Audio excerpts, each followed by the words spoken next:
Google's AI controversy, executive involvement in digital transformations, and how AI is affecting digital transformations.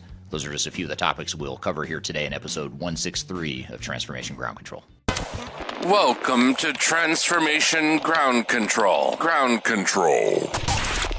The podcast that covers everything related to digital transformation. This podcast features technology agnostic and international discussions related to digital strategy, software selection, implementation, change management, business process optimization, and everything else you need to know to make your digital transformation project successful. Whether you're embarking on an ERP implementation, supply chain transformation, or any other business or digital transformation, this podcast is for you. Now, here's your host, Eric Kimberling.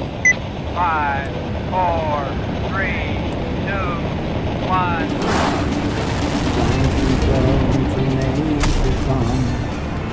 Hello, welcome to Transformation Ground Control, episode number 163. My name is Eric Kimberling. I'm the CEO of Third Stage Consulting. We're an independent consulting firm that helps clients throughout the world with their digital transformation journeys. And I'm here with our co-host, Darian Chwialkowski. Darian, thanks for being here again today. Yeah, thanks for having me. Excited for today's episode. Before we get into the agenda here today, just a couple of quick logistical things. First of all, we release new episodes of this podcast every Wednesday, which you can find at the website transformationgroundcontrol.com. So be sure to check it out there. You can find the video and audio versions on whatever platform you prefer. Just go to transformationgroundcontrol.com. This show is sponsored by Third Stage Consulting Group, which is the company I work for, and the show is produced by Major Tom Productions. If you'd like to learn more about how to sponsor the show or become a sponsor of the show, you can go to, you can just contact Major Tom Productions at contact@majortom-productions.com. You can also go to majortom-productions.com to learn more about the content that you can sponsor there. So thanks for joining here today. We've got a great show. We've got a few great topics we're going to cover up front in the opening segment. We're going to cover some questions we've received from social media. So we'll start there, and then we'll get into some interesting articles and newsworthy topics here, including Google's AI controversy. We're going to talk about self-service at the Las Vegas airport and what sort of technologies and automation are being put in place at one of the United States' largest airports. And then we're going to get into our first guest, which is Bruce Siegel from a company called Karrikins Group. He's going to be on the show talking about executive roles and how executives should be involved in digital transformation. So stick around for that. We're going to cover leadership, executive alignment, executive buy-in support, how to manage up the organization, what leadership styles you need to demonstrate to be successful in digital transformation. We'll cover all that stuff with Bruce here later in the show. And then finally, after Bruce is on the show, we'll get into how AI is affecting ERP implementations and digital transformations. So be sure to stick around for that as well. I know AI is a hot topic right now that a lot of us are interested in. But before we get to all those topics and all of those guests, or our guest, I should say, what are some of the questions that you found for us here to discuss from our social media outlets, Darian? Yeah, so the first question this week is from Naive Coder 2794 on YouTube. And this question is, organizations do not have trust on this LLMS with their confidential data. The solution to this problem is to create in-house LLMS and eventually an AI solution which takes a toll on financials as well as maintaining that down the line. That's why he believes that so many organizations rely on the traditional way when it comes to their confidential data. Eric, do you agree with this?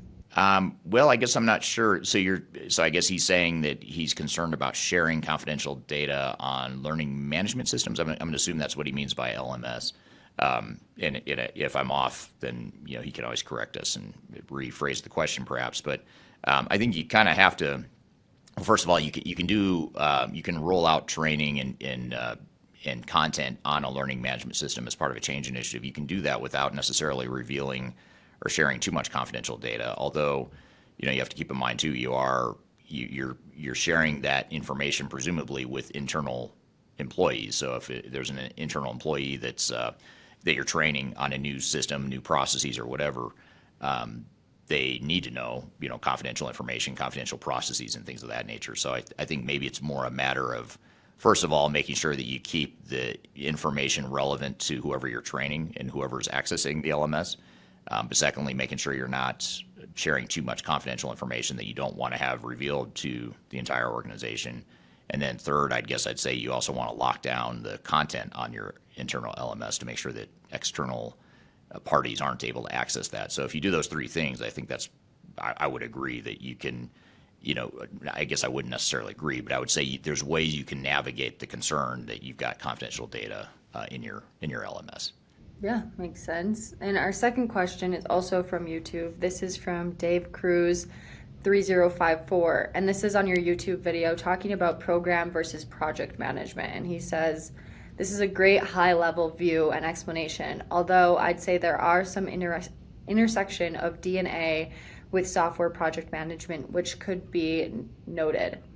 My bias is that analytics are now a core function of UX within software, and the effort of creating new analytics should be treated as a software project as well. So what are your thoughts on that, Eric? Yeah, so just to maybe set the context for the audience that may not have seen this video, there's a video I have on my YouTube channel where I talk about the difference between program versus project management. In fact, if you go to my YouTube channel, you can just search program versus project, and you'll probably find it, or program management versus project management. And in that video, I sort of whiteboard out what an organization chart typically or should look like for a digital transformation. And in that video, I sketch out like the overall program management at the top level, and then all the different work streams that fall within a program, including the technical work streams, the change management, the process improvement, the data migration, architecture and integration, et cetera. I think if I remember correctly, I might have had a bullet somewhere in there, like when I'm sketching it out, I might have in passing mentioned analytics, but to his point, I didn't call out analytics as a separate work stream. But I agree with him, there is a strong case to be made, depending on the focus of your transformation.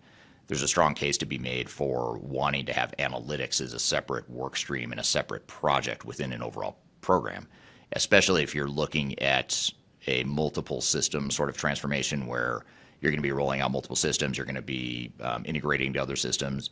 That for sure would be worthy of some more focus on analytics. And even if you're rolling out a core ERP or human capital management system or CRM or whatever type of technology you might be deploying, even if it's just one system or one technology, there's still an opportunity to really focus in and hone in on what you want your analytics to be, what sort of data you're going to use to run the business going forward.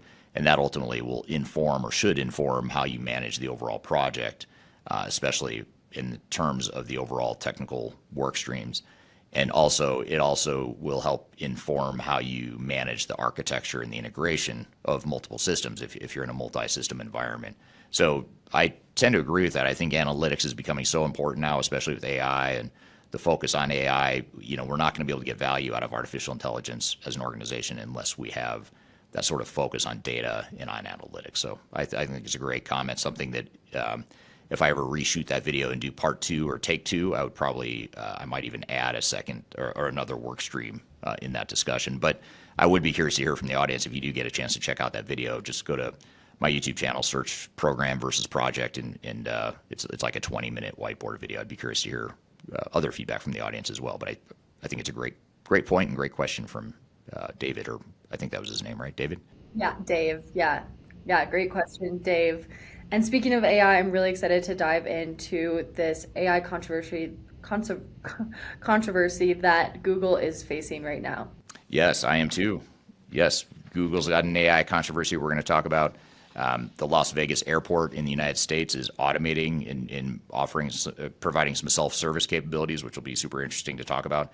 Anytime the government is on the forefront of some new technological advances, it really catches my attention, because I always think, how did they do this, or what sort of led to this? It's exciting to chat about.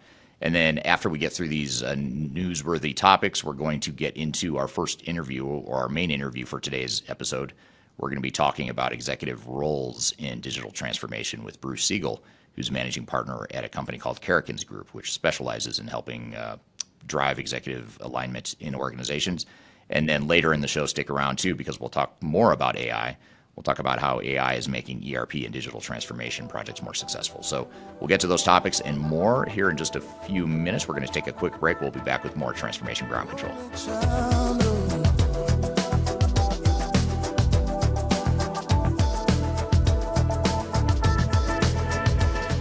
The last thing you want to have happen is for your digital transformation to end up in court. I've been doing this for 20 years and I have seen everything. My name is Marcus Harris. I'm a software and technology attorney focusing my practice on drafting and negotiating software-related contracts and litigating software disputes across the country. Feel free to reach out to us at taftlaw.com. We'd love to talk to you about the litigation process and what you can expect.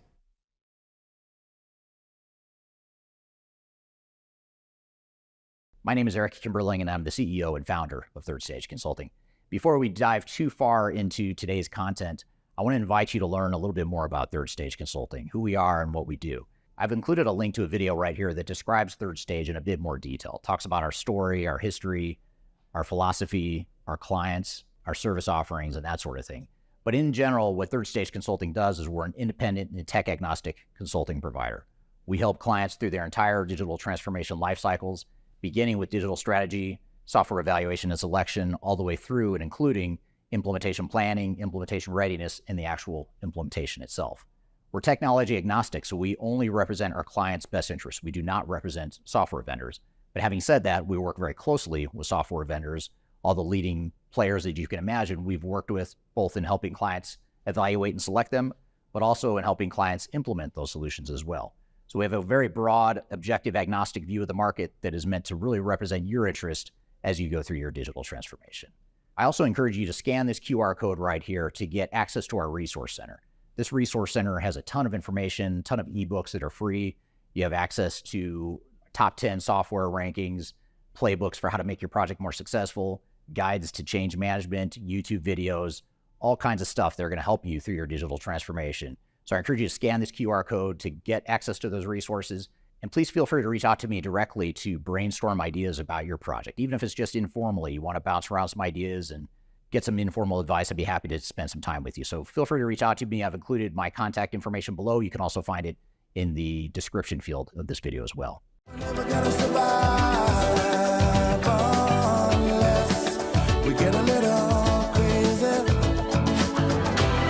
Hello, welcome back to Transformation Ground Control, episode number 163. My name is Eric Kimberling here with Darian Chwialkowski. I am part of the company called Third Stage Consulting Group. We're an independent consulting firm that helps clients throughout the world with their software selection and implementation initiatives within digital transformation. And the show is sponsored by Major Tom Productions. So thank you for being here today. You can find new episodes of the show every Wednesday at transformationgroundcontrol.com. So be sure to check out that website to keep up with all of our weekly content that we publish every Wednesday. So Darian, you've got a couple of really interesting and controversial topics for us to discuss here today. What do you have in store for us? Yeah, so the first one, we're going to talk about Google's AI controversy. So the recent Google Gemini AI chatbot, you could say, has been spotlighted and faced a lot of criticism regarding its rush development and biases. Tech leaders argue that Gemini's flaws stem from Google's attempt to catch up with their competitors like Microsoft and OpenAI, leading to critical oversights in execution and a failure to adequately address biases in its AI models. Google's CEO even came out and has acknowledged that they need to fix the biases in Gemini, especially after the chatbot generated historically inaccurate images. This backlash raises significant concerns about the societal impact of AI and the need for tech companies to prioritize fairness and representation in their development process. This all being said, Eric, ethics in AI seeming to be a spotlight lately. Do you foresee any restrictions or boundaries being set for emerging AI technology in the future? Yeah, I almost feel like it's inevitable that there will be, some sort of regulatory parameters put around AI at some point in the future. I just don't see how the government could not do that, or how they could help themselves from regulating something that's going to have such a big impact on society and on business. But I think it also points out the deficiencies of AI, at least in the short term. Long term, maybe these deficiencies go away. But I think, AI is such a sexy topic. We're all excited about it. A lot of us have used ChatGPT and even Bing now. If you go to Bing, it integrates into Copilot and DALL-E and other AI tools that Microsoft has, and certainly Google. as you're discussing here, Darian, Google has their AI models. And I think it's a good reminder that AI is only as good as the data that it has access to. And, because humans are touching data, I'm struggling to see how AI will not be biased, because if we're humans and we're the ones creating the data, especially opinionated type stuff, how is an AI model not going to be biased in some way? I'll give you an example. I was messing around on ChatGPT several months ago, and I started asking ChatGPT, who are the world's leading independent digital transformation consulting firms? And of course, I was hoping to see Third Stage would be number one. And of course, who else would you mention besides Third Stage Consulting? And that was not what I found in AI. When I Googled it, it listed out like Deloitte, Accenture, and several consulting firms. Third Stage was on there. I mean, I think it was like fifth down the list or whatever. But the ones that listed first were 4 companies that I know are not independent. So in my mind, I'm thinking, how is ChatGPT giving me a faulty answer? Because Deloitte and Accenture are not independent and tech agnostic consulting firms. So why are they listed here? So that's just a small microcosm of what's probably a bigger pattern or trend within the AI world, is that for whatever reason, AI thinks that those firms are independent, even though they're not. And so I'm not sure why that is or how that is, but you can imagine, like, when you get into things like politics or religion or things like that, how is AI going to maintain a neutral stance when we all have strong opinions on that? Or, who's the greatest athlete of all time? If I were to enter that, I don't know what answer I'd get out of ChatGPT or whatever, but chances are pretty high I'm going to disagree with whatever it comes out, and chances are pretty high that a lot of people are going to agree and a lot of people are going to disagree. So I don't know. It's just stuff like that. I'm not sure how we navigate it, or if maybe we have to figure out specific use cases on where we do and don't use AI. But super interesting topic though, and I think it'll be fun to see how this all evolves over time. I definitely agree. I think that it will be really interesting to see what kind of regulations that they come out with regarding AI. But since this kind of mistake, you could say, that Google made with maybe rushing out their AI or having it have these biases, how do you think this initial setback can teach Google some lessons? What can they take away from this in order to positively maybe come out on top of their competitors by making mistakes so early on in the AI world? Yeah, I think that's true, that, by making mistakes, they're going to improve the model. The good news with Google is they have such big scale and access to so much data that I have to think they've got an advantage over a lot of AI providers. If you look at the really big tech companies like Google, Apple, Microsoft with Bing, all these organizations or software solutions that are touching so many people.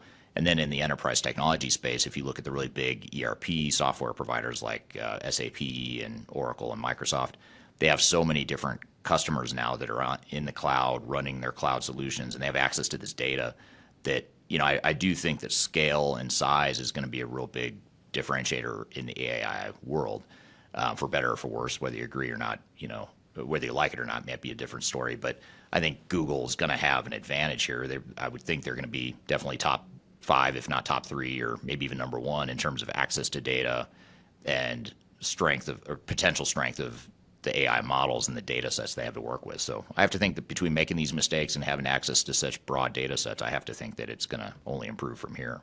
Yeah, definitely. I would agree. I think that making these mistakes early on, they can learn like the lessons they need to, and then obviously improve it from here, and hopefully not have incorrect data show up in the future. Yeah, no one wants that. Yeah, exactly. But I'm excited to talk about our next topic. Our next article is about TSA self-service in Las Vegas. So the first TSA self-serving screening system in the U.S. is launching at the Las Vegas airport, offering pre-check passengers an innovative way to expedite their security process. This 6-month trial aimed at reducing TSA workload and enhancing passenger experience could set a precedent for other airports if successful.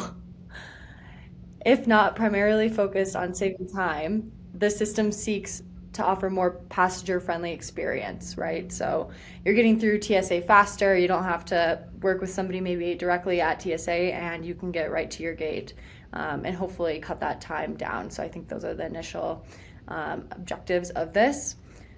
Eric, what are your initial thoughts regarding this news, and do you believe that this will be the future of a TSA experience for passengers? Well, I hope so, because I travel a lot and I don't like having to wait in long lines. But I think we will see that throughout the world, not just TSA. For those that aren't in the U.S., TSA is the Transportation Security Administration. I can't remember exactly what it stands for, but basically it's the group that screens you before you go to the airport. It's the security group that screens you, not before you go to the airport, but as you're going through security. That's TSA is what runs that in the United States. It's part of our Homeland Security division of our government. But I think it will. That's sort of where we're headed. I was just a couple of weeks ago. I was in Amsterdam. In fact, we filmed this podcast live from Amsterdam on that episode, I think 2 or 3 weeks ago. And when I was leaving, I believe it was when I was leaving Amsterdam, or it might have been when I was entering Amsterdam. I don't remember. It was when I was entering Amsterdam. When I went through customs, it was all facial recognition, so it just did like a facial thing, and then it knew who I was and it let me through. I might have my facts wrong. I don't remember which airport because I had a bunch of connections and flights during that week, but I thought it was it's somewhere in Europe where I had that happen. But it was really fascinating. It was really fast. I didn't talk to anyone, see anything. I didn't even. I don't think I even had to get I did have to get my passport stamped, but that was the only human interaction I had. But they just stamped it. Once you got through, they didn't ask me anything or check anything. They just stamped my passport, and I went straight through. So I do think that's sort of where we're headed. It's really cool to see too. Like, it's fascinating that facial recognition, AI, all that stuff. How it's all tying together at the consumer level now too. So that'd be great if we could speed things up at the airport. That would make lives easier for consultants and our team of consultants here at Third Stage and consultants throughout the world for sure, and anyone else who travels. I totally agree with that. I just think one of my concerns that I might have and questions that I have basically is that I don't really know how AI can help with the safety side. Is it still you go through obviously all the screening and everything like that to get through all the safety precautions and everything that we use at the airports? I don't know if you have any thoughts on that, or what maybe it could look like in the future if it's no workers and just technology kind of running it. Yeah, it's really interesting because it is pretty manually intensive right now to scan people's baggage and to manually look for concerns or safety issues. Although the technology, if you ever watch the screens at some airports, I don't know if it's all of them, at some airports it'll have like it'll highlight like on the screen when the TSA or the security person's reviewing the stuff going through the X-ray. It looks like there's some sort of AI or it's something that sort of highlights things that the person should be looking at or looking closer at. So I think there's, it seems like they're pretty advanced technologically on helping augment what humans do. But I also wonder, like you're talking about AI a moment ago, we were talking about AI with Google. It makes you wonder, like, is there a better way to where like certain people don't get screened as much or as thoroughly? Like if the AI model knows that, for example, I travel every week for work, or not every week, but most weeks for work, and it knows that, whatever my demographic or my socioeconomic profile does not point to someone who's going to create a safety concern, could I be expedited through the line that way? I don't know. It gets back to your earlier question of biases and faults and flaws with AI models. I guess it would only work if the data was pretty, if the models and the data were pretty accurate. And I don't think there's going to be much of a tolerance for any sort of margin of error in that. So we might be way, way far away from that ever happening, but it could be something that might be interesting to see if technology could help expedite that. Yeah, for sure. Maybe it's just a thing where you do your facial recognition, but you still got to go through the whole safety scans or whatever. I don't know. It would be interesting to kind of see how it develops and to follow this TSA self-screening in Las Vegas to see everything that they kind of find from this trial period that they're in. Yeah, and for all the security organizations that are part of governments throughout the world, if you don't mind just adding me to your easy expedited list, that'd be great, because it'll make at least I can get through the line faster that way whenever I'm traveling, wherever I go. But that's probably not going to happen. Well, good. Well, I'm excited to bring on our first guest to discuss the executive's role in digital transformation and how executives need to lead transformation, what some of the pitfalls are, and what are some of the the qualifications or characteristics that executives need to demonstrate. We'll also talk about how to manage up the organization too. If you're not an executive, how do you create alignment? How do you create buy-in and support for an initiative? And it's going to be a fascinating conversation. We're going to have Bruce Siegel on, who's a managing partner at a company called the Karrikins Group. He's going to be on chatting with me about that topic. And then later we're going to come back to this AI thing because we just can't seem to get enough AI in this world.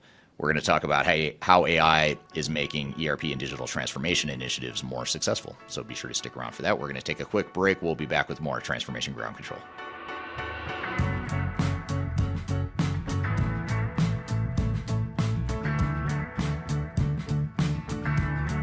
People oftentimes ask me how I built such a strong social media following on YouTube and LinkedIn and Facebook and other outlets. And the fact of the matter is it took me a long time to build a following through a lot of trial and error, making a lot of mistakes. Had I known that there were companies out there that could help me build my brand, I would have done that a long time ago. I didn't know that, but the good news is that there is today a consulting firm that will help you through building your own personal brand through some of their training programs. The company is called Roloff Consulting, and if you're familiar with Emma Roloff, she's someone that I've had on this podcast before, and she's well known in the digital transformation space as well as the sales space. And she's big on TikTok, YouTube, and LinkedIn. And she and her husband have started a training course and a training company that focuses on helping people build their personal brands and helping them to sell themselves digitally. So whether you're a salesperson that's trying to reach more customers or you're an individual that's just trying to build your personal brand, that's something that they help with through their training programs. And they've offered listeners of this podcast a free 5-day LinkedIn challenge. And I encourage you to check it out. I've included a link below for this podcast. If you go to the podcast notes, you'll find a link that gets you free access to this 5-day challenge where you'll get step-by-step guidance.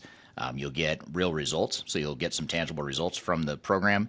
And you also get a special offer at the end of it. So it's exclusive to listeners of this podcast. Be sure to check out the link below if you want to work on building your personal brand, or if you're in sales and you're trying to reach more people, whatever the case may be, check it out. It's free to listeners of this podcast. You can check it out via the link below.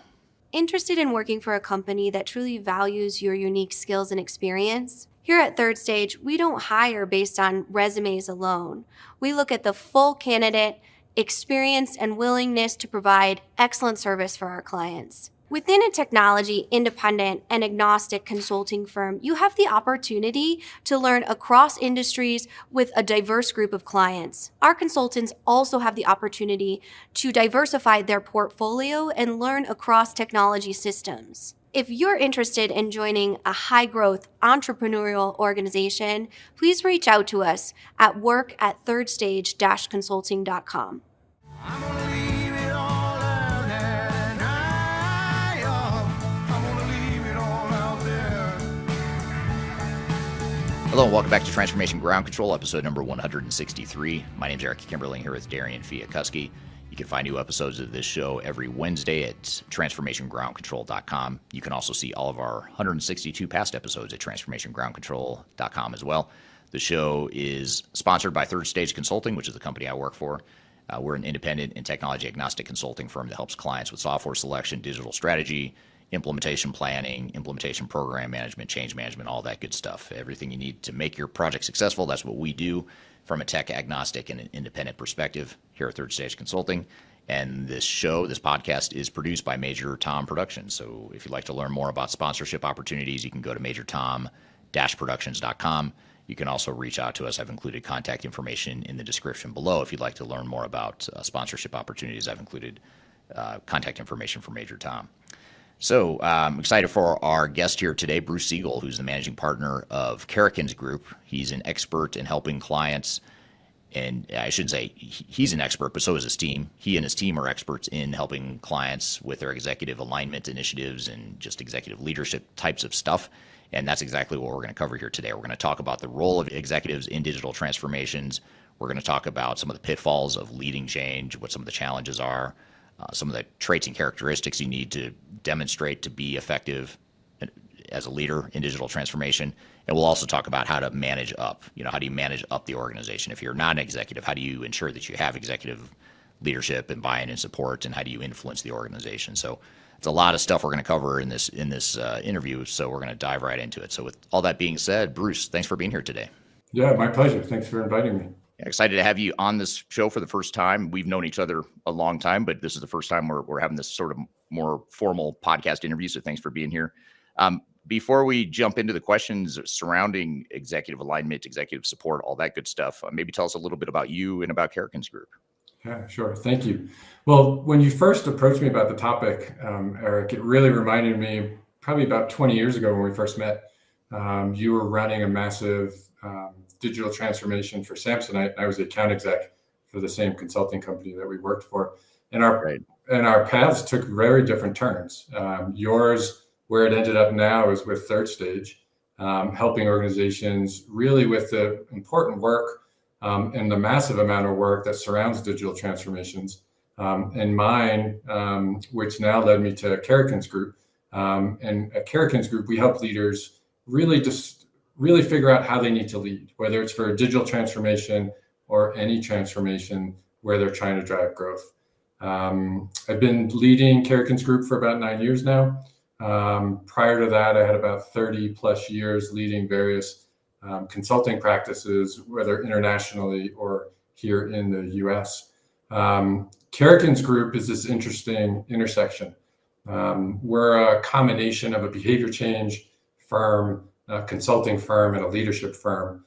And all of that comes together with helping leaders really understand how do they lead, how do they drive growth and transformation through the power of alignment. Right. Interesting. Yeah, it is very interesting how it is such a small world here in the world of transformation. I mean, you and I sort of started off in a similar spot, or we were at a similar spot 20 years ago. We sort of ran in parallel for a while, and here we are crossing paths again. So I suppose once you're in this industry, it's hard to stray far from it. But just real quick before I get to my first questions here for you, Bruce, just to turn to the audience for a second. I mentioned that Rahesh is joining from St. Martin, Gary from the UK, Carol from Boulder, Kate from Denver, Varun from India, Alcinda from South Africa, Julie from Denver. I think you know Julie, if I remember correctly. Yes. I think you know her pretty well. She on your team. So people from all over the world here today, thank you for joining. If you haven't dropped in the chat, love to hear where you're joining from here today. So maybe just to help us set the context and sort of the backdrop here for the conversation, and be curious to hear what the audience thinks in terms of questions and comments here too. But if we just sort of back up and look at the concept of executive involvement in any sort of transformation initiative, I think we all kind of know that it's important, but maybe you could just help explain or unpack a little bit why it's so important to be successful, or why is it so important to have that executive involvement and that positive engagement to make a transformation successful. Why is that? Yeah, it's almost crucial, and without executive involvement and really executive alignment, it's very difficult for any transformation to reach the outcomes that it really wants. A lot of times with major transformations, these are very ambitious goals that executives are setting for the organization and asking a lot of individuals to participate in and successfully execute on. And without the executive involvement, it's difficult to overcome all the barriers. What we like to say is executives need to make a worthy ask of their employees and any of the stakeholders that are involved in that. And for it to be a worthy ask, they really need to provide clarity around what is it that we're trying to achieve.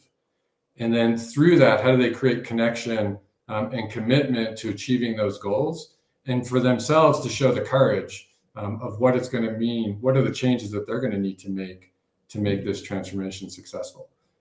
Without executive involvement throughout the entire transformation, and quite honestly, we've seen a lot of programs where executives start out, where there's a lot of initial push, but that push dies off as they're off, as we say, doing more important things, when the reality is they need to be much more involved from a continuous basis, and we would call that a successful simmer. Right. So when you think about executives that are going through transformations, and when they're first starting off, and when they're kind of getting their heads around how we're going to lead this change.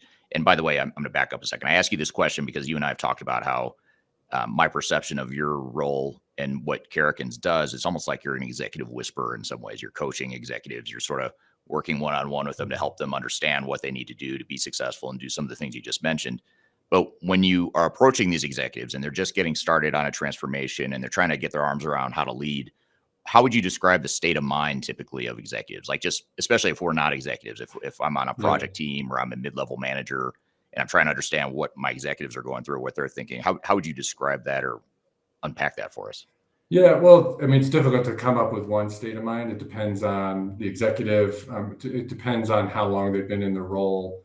It depends on, quite honestly, how secure they are in their capabilities. We see different mindsets. On the one side of the mindset is they've seen a lot of their predecessors potentially fail at various transformations, and some of the organizations that we consult with, these are board level transformations where the board has to approve these major multi-year investments, whether they're big acquisitions, whether they're big digital transformations, whether internally or externally.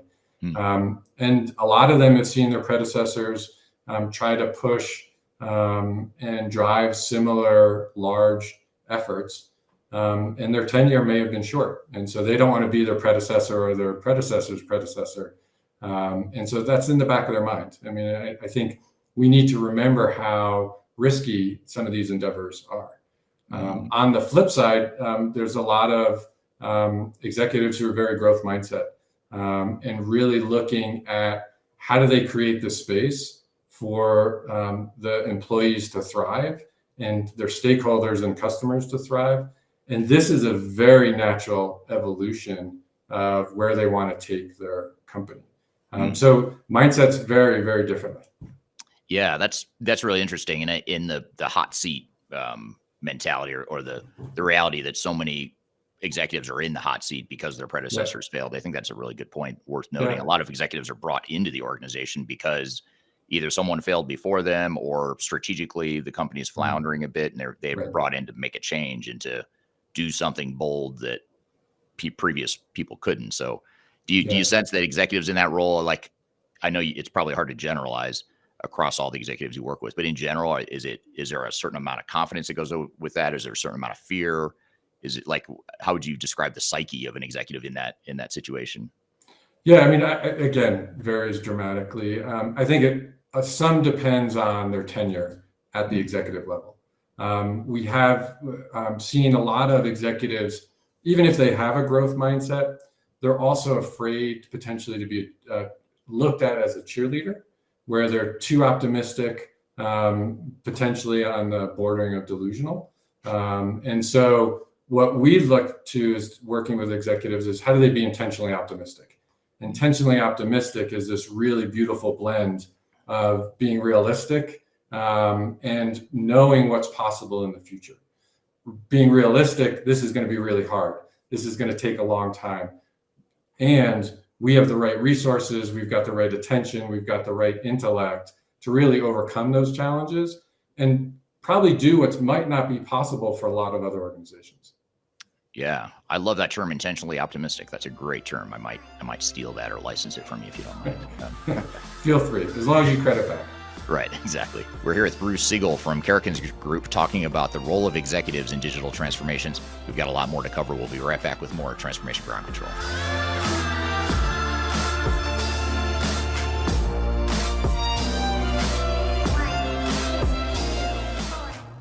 I recently published my first book. It's called The Final Countdown, Strategies to Reach the Third Stage of Digital Transformation.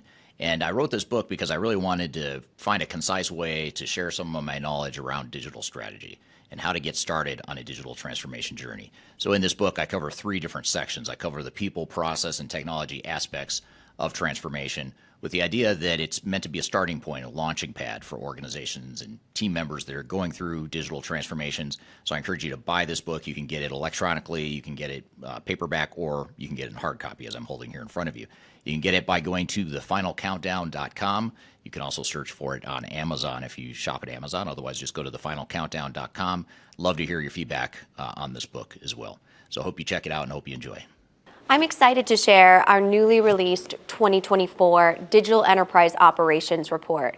This free download is available on the Third Stage website at thirdstage-consulting.com. This report is truly packed full of technology-independent and agnostic insights for your project to ensure that you're strategically optimized for success. Download your copy today with the QR code in front of me or visit our website for more details. These things take time. Mom and dad, they have a good life. But what am I gonna do with mine? Hello and welcome back to Transformation Ground Control, episode number 163. My name is Eric Kimberling here at Darian Chwialkowski. You can find new episodes of this show every Wednesday at transformationgroundcontrol.com. The show is sponsored by Third Stage Consulting Group, and the show is produced by Major Tom Productions. I'm here in the midst of an interview with Bruce Siegel from Karrikins Group, talking about the role of executives and leaders in digital transformation. Let's jump back into the conversation. And I'd love to hear from the audience too, what you think. What is the state of mind of a lot of the executives you're working with, whatever executive team or executive sponsor you're working with? What sort of the state of mind or behavior are you seeing from your executives? I'd love to hear from the audience on that. And speaking of the audience, this is a great question from Gary that I want to ask you here, Bruce. Gary on YouTube asked, why are executives so resistant to change around digital transformations? Is it the perception of losing control through new, more transparent processes, or is this just a UK thing? And this is an interesting question because we're talking about resistance to change, which typically we think resistance to change is going to come from further down the organization. But here he's asking executives themselves, why are they resistant to change? Is this something you see often, or how would you respond to Gary here? Yeah, I mean, I don't think any one group of individuals is resistant to change or accepting of change. I think it's not categorized by the role they have as an executive. We also have to be conscious of executives. They're trying to move a lot of different efforts along, and digital transformation may be one of many things that they're trying to do. So, a lot of the executives we work with, they're at the C-suite. Some have very large publicly traded organizations, and you have to think about the various pulls on their time and attention and focus. And so digital transformation, while is very important to the organization, it might be one of many very important things that they're working on. So I wouldn't categorize as executives as being generally just resistant to change. They may not understand the amount of focus and attention that's required to it. To Gary's question, there's also some executives who it's difficult for them to start changing their behaviors and how they do their job. So in the case of digital transformation, if you're talking about the CFO, in many cases, the CFO needs to dramatically change how they operate, whether they're used to spreadsheets or their own source of record for the data. And now they're asking the organization to go enterprise-wide with an ERP system. They now need to manage differently. They now need to manage their folks and lead their folks differently so that everyone's using the capabilities of the solution, not just the people in the front line. The executives now need to know how are they going to lead differently. And that's a lot of the work we do is what are the behavioral commitments that executive need to make as a collective as well as an individual. And really, how do they start with self? How do they show that this is an important effort by signaling that they're also going to change the way they operate internally and externally? One thing I've found in my experience or career, and I'm curious to see what you think here, Bruce, and if you have seen this before or how you've dealt with this, but a lot of times you get executives that have this right mindset, and let's just say they have the intentional optimism that you described. Let's just say we start off on the right foot, we've got the right men's mindset, we have the right intentions as an executive team, but then sometimes there's like a misunderstanding of what's to come. Like they don't necessarily understand how a transformation is going to affect the organization and how the organization is going to respond and what their role should continue to be, other than providing that right mindset and that right leadership. There's more to it, to provide that executive sponsorship and buy-in and support. What are some of the biggest misunderstandings do you think that executives have, or what are the blind spots they have typically when they go into transformations like this? I mean, from my experience, a lot depends on how the transformation is set up. I think a lot of executives don't dedicate the dedicated resources to the transformation.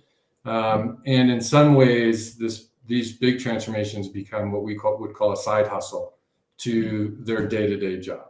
So I think sometimes there's a lack of understanding of how do you keep the business moving while also doing this transformation. And it's very difficult for the same group of resources to do both. And so sometimes there's a misunderstanding around that. I wouldn't say it's all the time, but there's definitely a misunderstanding sometimes in that space. I think also there's a very big difference between change enablement and change management. I think a lot of executives believe that if they put a change program in place and they are helping individuals react to the change, as opposed to changing the culture and saying, okay, how do we become changeable? How do we, in a continuous way, look at probably transformation is going to happen all the time, whether it's big T or little t transformation. And how do we create a culture that really embraces this transformation and creates and leans into this transformation, so it's a continuous effort? Right. That's a great point. And yeah, it's that continuous mindset and that understanding of what, the proactive versus the reactive aspect that you're talking about, proactively getting the organization ready for change and the change enablement. I think that's super interesting, because I think you're right. We do, as transformation practitioners and as leaders, oftentimes we think of this as a way that we're going to respond to the resistance. We'll respond to the organization when there's negativity or when there's concern or pushback or whatever. But what you're saying is get ahead of that and create a culture that is open to change and is able to adapt a little bit better. Is that? Yeah, absolutely. Yeah. And I think you're right. Change practitioners are probably at the center of that challenge. Yeah. We've created a whole practice of helping individuals deal with change, as opposed to helping individuals embrace change and be part of that change and create the change. And so what that just brought to mind is this whole concept of WIFM. So what's in it for me? As change practitioners, we spend a lot of time defining how this is going to improve the employee's way of being within their current job. I think what we don't do, and a lot of executives can lean into this, is how do we create clarity around what does this mean to our customers? What does this mean to our company? What does this mean to our industry? And how do we broaden that, what we would call worthy ask? How do we make this transformation be something that's just a dramatic positive effect on all of the constituents that deal with our organization? Here's a follow-up comment from Gary, just sort of in response to what you just said, Bruce. But Gary on YouTube says, I would say 80% of execs that I've worked with at big companies in the UK, public and private sector, are very resistant. I tend to find that people lower down are more open. It's a super interesting comment. Do you find that to be the case, where you have some clients where the organization does have that mindset of change and they're ready for change, and then the executives are resistant? Have you seen that in your career? Absolutely.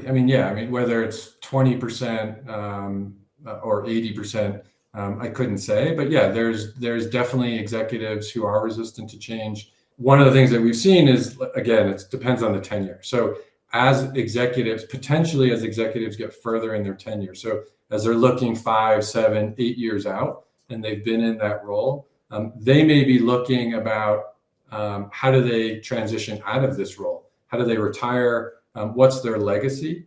And then as they get to the end of their career, they might be a little bit more resistant to change.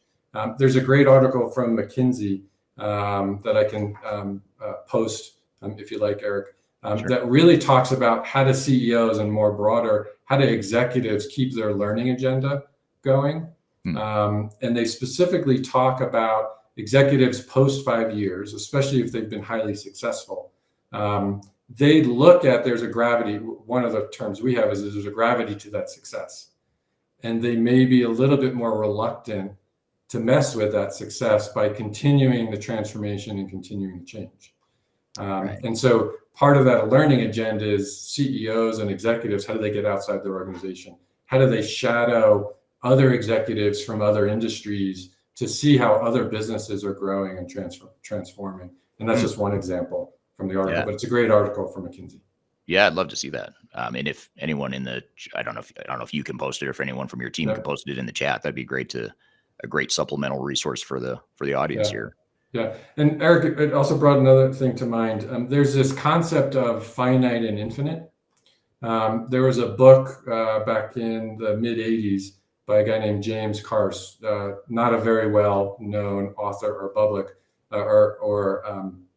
author or publication.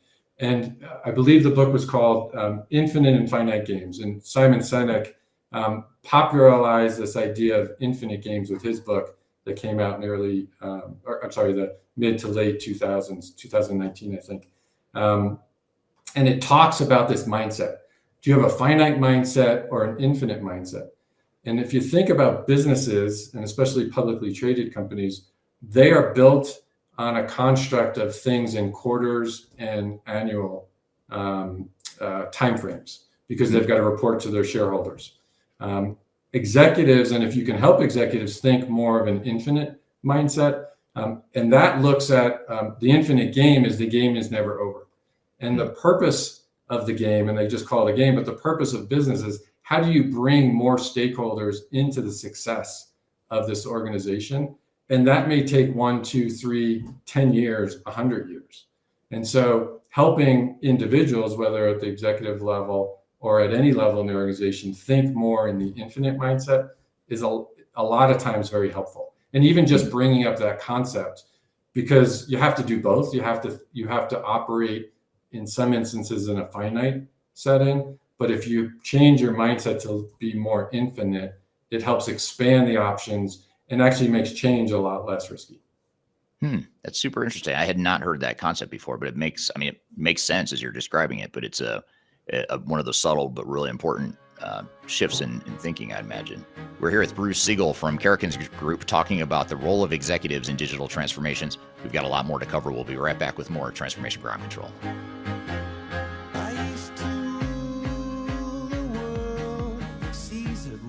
If you are aiming for transformation success, turn to Third Stage Consulting Group. Third Stage's independent and technology agnostic consulting team helps clients define their digital strategies, define their roadmaps, and manage their transformations. With offices in the US, Europe, and Australia, our team helps the world's most forward-thinking organizations through their transformation pitfalls and risks. If you are embarking on a digital transformation or business change initiative, contact Third Stage Consulting to see how we can help you reach the third stage of transformation success. Learn more about us and download independent reports, videos, and other best practices at thirdstageconsulting.com. The last thing you want to have happen is for your digital transformation to end up in court. I've been doing this for 20 years and I have seen everything. My name is Marcus Harris. I'm a software and technology attorney focusing my practice on drafting and negotiating software-related contracts and litigating software disputes across the country. Feel free to reach out to us at taftlaw.com. We'd love to talk to you about the litigation process and what you can expect.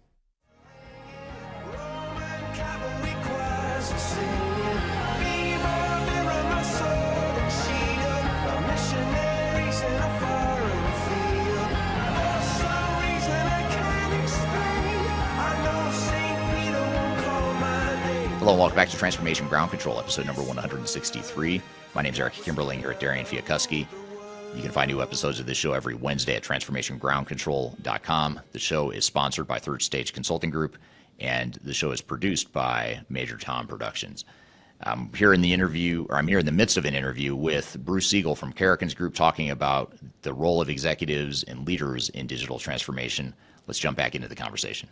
Here's an interesting comment. I'm going to see if I can fit it. It will not fit on the screen, but I'll read it anyway. This is from Alcinda on LinkedIn. It's a great comment. She says, I get the sense that because they are in leadership positions, that they are meant to direct the posture of the organization. This manifests in some sort of fear that they need to have the answers to all the questions, but these transformations need to go through an iterative process and come with uncertainties. So it would be an unfair expectation of them. So maybe just to frame that into a question, if you're an executive, how do you deal with that, or how do you address the fact that there's a lot of stuff you don't know as a leader and people are looking to you as a leader to have that clarity? But these projects, as Alcinda rightly mentions, they come with uncertainty. There's a lot of unknowns we're still trying to define. How do you deal with that as an executive? Yeah, I love that question. And what I would say is one of the most important roles of the executive and the executive team is to what we would call create the space for quality conversations. The executives writ large don't need to have all the answers. They've hired really smart people, and usually there's a lot of people working on these transformations. And if the executives literally create the space for quality conversations, which means how do you create an environment where people feel comfortable to be honest, to provide their perspective on how things are going, probably the worst thing for any transformation is when everything's green, because everything is never green. And if everything is, well, typically everything's not green. There's no absolute.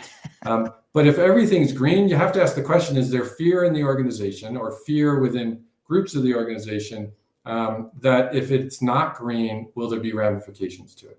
And so if the executives have created the space for quality conversations, creating the environment where there's no repercussions for talking about where things might not be going well, that would probably be one of the most important things that we would talk to executives about.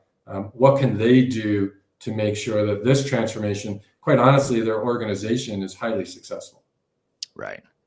Well, and there's also a lot of power and merit in an executive saying, I don't know. We don't yet have an answer to whatever it is, whatever the unknown is. Yeah. But setting that expectation with the organization and maybe setting that back to that intentional optimism, an executive can say that, hey, this is going to transform our business and here's all the ways that we're going to make our business better. However, there are going to be challenges along the way. You sort of have to set the expectation that this isn't going to be all unicorns and rainbows. This isn't going to be an easy ride. It is going to be a lot of work, but I have faith in you as a team. We're going to figure this out together. That sort of messaging, I think, can be very powerful rather than trying to pretend like you have all the answers. And when you start to pretend like you have all the answers and then you don't, I think that's where you start to get into trouble. Yeah, I agree. First off, Eric, excellent job in talking about what intentional optimism is. It almost sounds like you read some of the material. So well done. Exactly. See how fast I steal your idea? It only takes me seconds to steal your ideas, Bruce. Well done. This other concept, other mindset just came to mind for me. When the question talked about fear, we also have to remember that within the executive ranks, a lot of times there's a group dynamic amongst their own peers that one executive may feel like they've got a concern or a fear that if they don't have the answer for their peers, that they're going to be looked upon as not being competent. So this fear, I think, potentially goes throughout organizations. And one of the group dynamics, which we would say is a misaligned group dynamic based on our behavior change model, one of those misaligned group dynamics of fear is one of the things that we definitely address. And how do you address that? By creating much more confidence, creating this environment for quality conversations, having just a realistic perspective that there needs to be progress, not perfection. And in any one conversation, I may or may not have all the answers. Right. Yeah, that makes total sense. Here's an interesting question from Sid on LinkedIn. Sid says, from your perspective, how do you delineate the vision of many executives who may have short or near-term goals, as you just mentioned, Bruce, to the goals of a digital transformation, which is often a continual process? So it sort of gets back to Alcinda's point too. There's a lot of stuff we don't know yet about this transformation. We don't know how it's going to unfold. We don't know yet how it's going to impact the organization necessarily. So how do you connect the dots here between the vision or the goals, short-term or long-term, to the digital transformation itself? Yeah, I mean, we would engage in a conversation with those executives around, okay, what's the destination that you're looking to achieve for this organization? And what we would talk about is, what's your strategic destination? So 3 to 5 years out, where do you want to go with this organization, not just with this transformation? And then how do you lead through that destination? Don't lead just to that destination, because even if you're 3 to 5 years out, you could start bringing in some finite mindset and finite thinking, but lead through that. But know that that's one destination, that's one stop along this potentially 10, 20, 100-year path that we're trying to get to. So it's linking back to what are the ambitious goals that this executive team and this organization is trying to achieve. Right. Yeah. And here's a kind of a funny comment from Alcinda as a follow-up on LinkedIn. She says, my supervisor calls this temporary incompetence that uncertainty comes with. So it's an interesting choice of words. I don't know if I'd call it incompetence if I were a leader, but I see the point there. It does kind of make sense. There's stuff we don't know for sure as we go through a transformation. Well, yeah, and that's absolutely true. And I think part of the work that you guys do is, how do you look at continuing to look out? And I think some of the combinations between what you do and what we do is, we look at, if you're going to develop a strategy, if you're going to develop a plan, how do you build in very regular course corrections and make that not only an okay part, but a necessary part of the transformation? I think the days are gone where you spend 18 months developing a plan, developing a strategy, and then you spend the next 5 years implementing that. What we see is now things are much more agile. Strategies, even for large enterprise organizations, are developed in weeks, maybe a few months. And the most advanced organizations and executives are looking at it at a minimum on a quarterly basis. How are we creating regular course corrections? And it's not a bad thing. And that's get rid of the stigma that if we're tacking and changing course, that's not a bad thing. That's actually expected. Right. Yeah. What about, we've talked about the way organizations and leaders and executives should be on a transformation and how they should lead. Why do so many organizations struggle with a lack of executive involvement or buy-in? Because that does seem to be a common root cause for failure, is that the executives aren't on board or they're not supporting the project the way they should. Even if they start off with the right mindset that you're talking about, oftentimes it doesn't translate into the execution that needs to happen from the executive teams. Why is that? Well, I think part of it is how much time is spent on what the transformation is. Not only what it is, but also how are we going to accomplish it? So the more lower level initiatives, and then some time is spent on why is this important? And we just see very little time, typically in relative terms, is spent how do we need to lead to make this transformation successful? So it's a bit of a mindset shift. If the executives, and specifically the most senior executives, really start articulating the why, and what we talked about earlier, not only the why internally, but probably more importantly, the why externally. How is this going to transform the industry? How is this going to transform our experience for our customers? Really making that worthy ask. And at the same time, looking at how do we need to lead? And very specifically, how do we need to lead collectively in an aligned way? Without doing that very dedicated work, it just doesn't happen. There are other people that are going to go off on the why and the what, but the executives really need to focus on, at every level within the organization, these leadership teams really need to focus on collectively, how are we going to model the way? How are we going to start with self?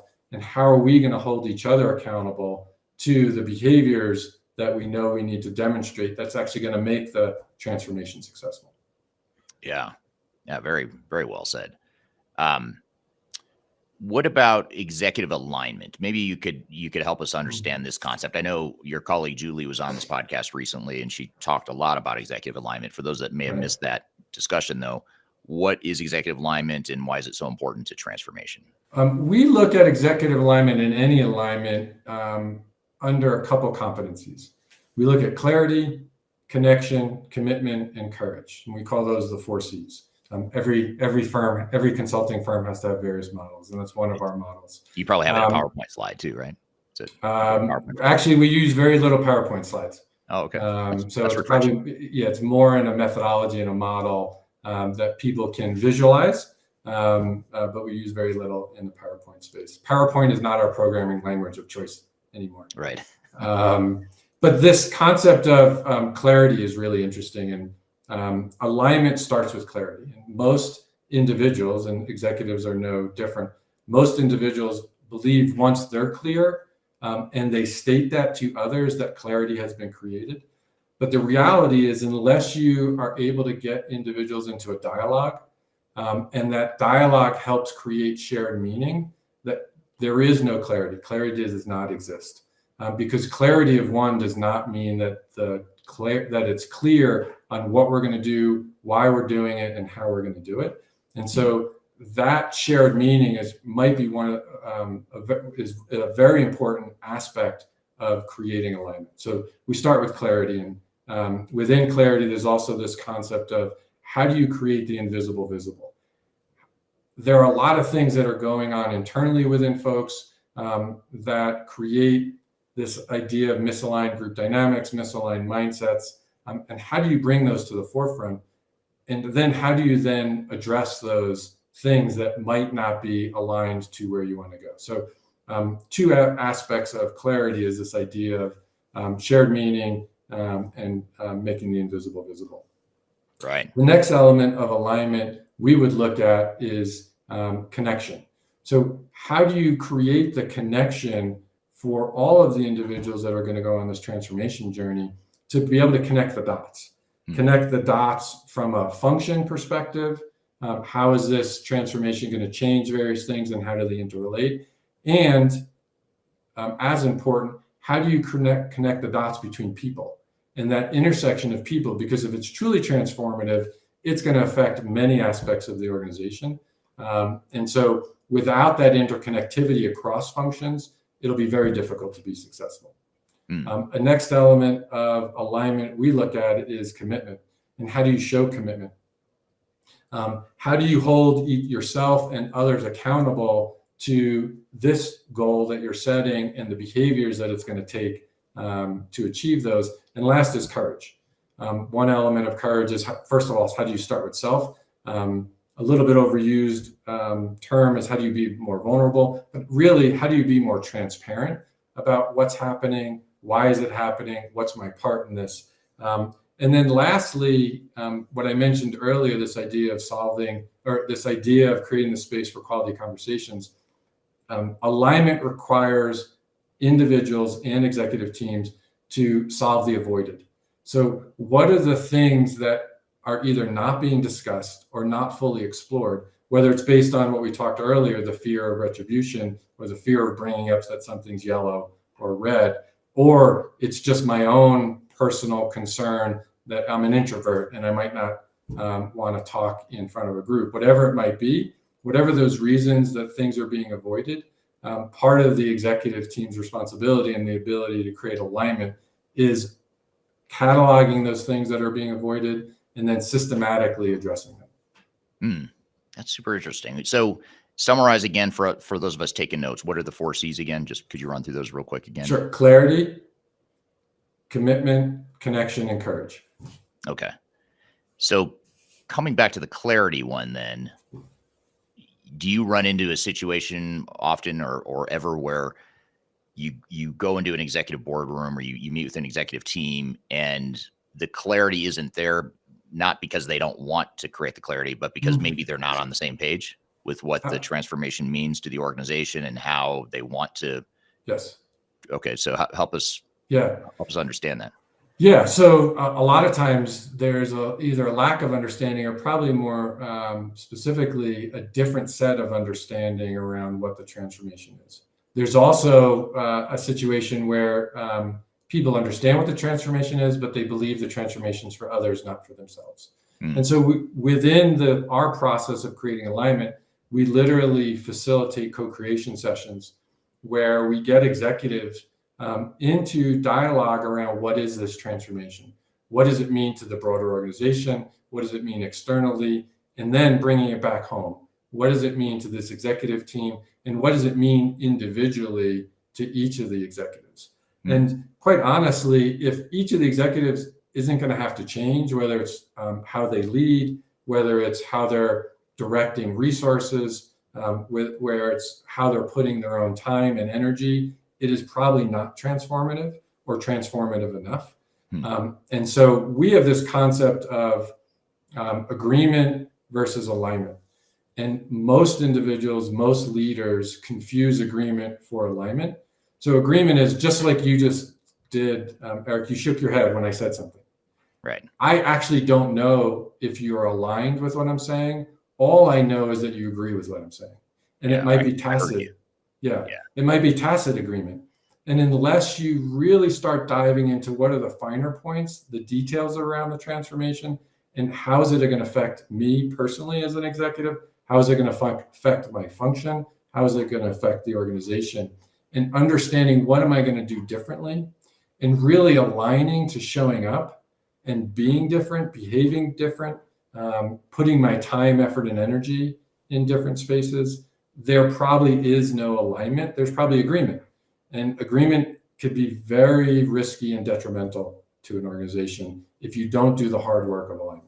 We're here with Bruce Siegel from Karrikins Group talking about the role of executives in digital transformations. We've got a lot more to cover. We'll be right back with more Transformation Ground Control.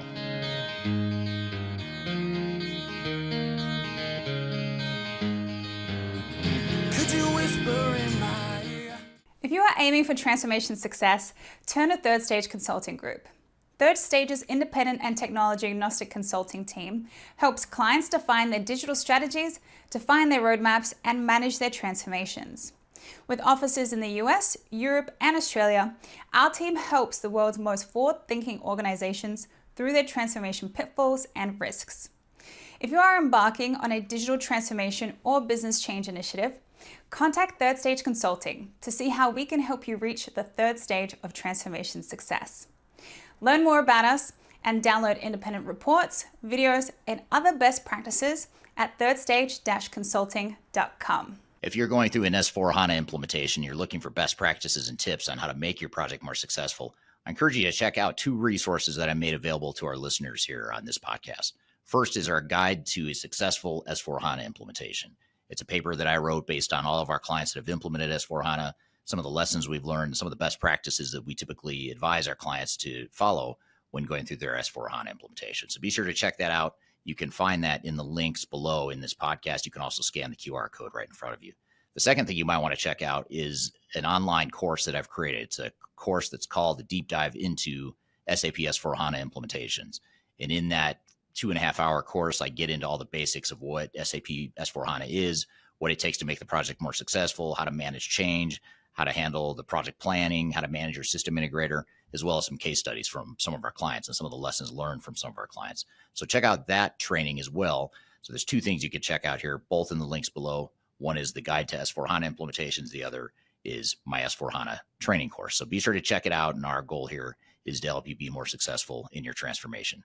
So hope you found this information useful, and we'll continue on with the show.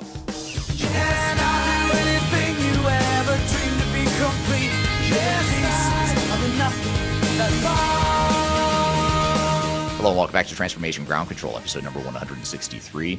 My name is Eric Kimberling here at Darian Chwialkowski. You can find new episodes of this show every Wednesday at transformationgroundcontrol.com. The show is sponsored by Third Stage Consulting Group, and the show is produced by Major Tom Productions. I'm here in the midst of an interview with Bruce Siegel from Karrikins Group, talking about the role of executives and leaders in digital transformation. Let's jump back into the conversation. When you're talking about the nodding of the head, it reminded me of the case study. I think I studied in sociology. I think maybe it's a business class, but the case study where there was a plane crash. I think it was in South Korea, and it was a situation where the pilot, the co-pilot, had a concern about something that was going wrong with the flight, and the pilot basically overrode the co-pilot because of the hierarchy and the cultural differences, the cultural hierarchy in businesses in parts of Asia in this case study. And it was talking about how the communication and the agreement and the alignment didn't happen because of cultural nuances. Yes. Do you ever see that in different parts of the world? I can imagine where someone nods their head and you think, okay, they're agreeing and aligned. But to your point, it might be, the points you just made might be even more true in certain cultures throughout the world, I would imagine. Is that something you see as well? Absolutely. I see it. Yeah, we see it across the board. We see it in our domestic in the US. We see it in international communities. It will show up differently. So just as an example, many years ago, I was living in Europe, running a European e-commerce practice. And I had probably 30 folks from different countries. No 3 individuals were from the same country. So mix and match of a lot of native cultures around the world. And if you, some of those individuals were from much more what we would call tribal cultures. And in those cultures, it's very difficult to speak against the chief.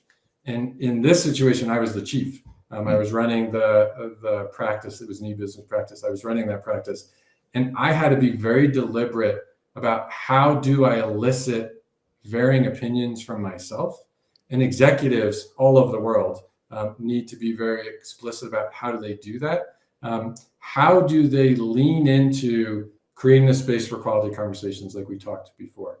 And part of what they have to do is they have to be explicit about, I might be showing up in a conversation and I might be providing my opinion. I'm not creating a vote. I'm not giving my vote for something, or I'm not deciding something. And if an executive or any individual is not being explicit about, this is my opinion, I would love to hear your opinion, and let's figure this out together, they're not going to be able to, especially in some of these other cultures, and some Asian cultures, as you've just articulated, they're not going to be able to elicit the amount of dialogue to create shared meaning, to create alignment. So they have to work extra hard to really articulate and slow down, and say, where are they coming from? What they're coming from is, this is my opinion. I really value your opinion. We're going to come to this decision together. Or in other instances, this is what I believe I'm going to make my decision on. I'd love to get your input, and I'm still going to make my decision. So they just have to be explicit when they're creating that alignment. It also made me think of, there are skills and capabilities we've all learned, especially folks who've been in the job force for a long time, who've learned through industrial management techniques. Many of those leaders have learned to drive change through command and control. And what we know now is that leadership style that has a time and place, but more often now leaders need to lead through influence. And the skills of alignment are really the skills of leading through influence as well. Yeah. It's a great point. I think a lot of times we think that, you have to be command and control, or you have to not be command and control and be more influential. And the reality is sometimes you need a mix of both, and it depends on the situation you're in, and how urgent is this transformation. If you're in a transformation that's responding to survival sort of need, then you might have a more command and control sort of approach. But if you're like most organizations, where you're just trying to get ahead, you're trying to keep up with the competition, you're trying to evolve as an organization, and maybe a little bit more organically go through the change, then you're right that you want to take less command and control, more influence, and more of a bottoms up sort of approach. Yeah. Well, your tendency may be to go command and control when things are struggling. And actually that might be the time that you have to lean more into, how do you lead through influence?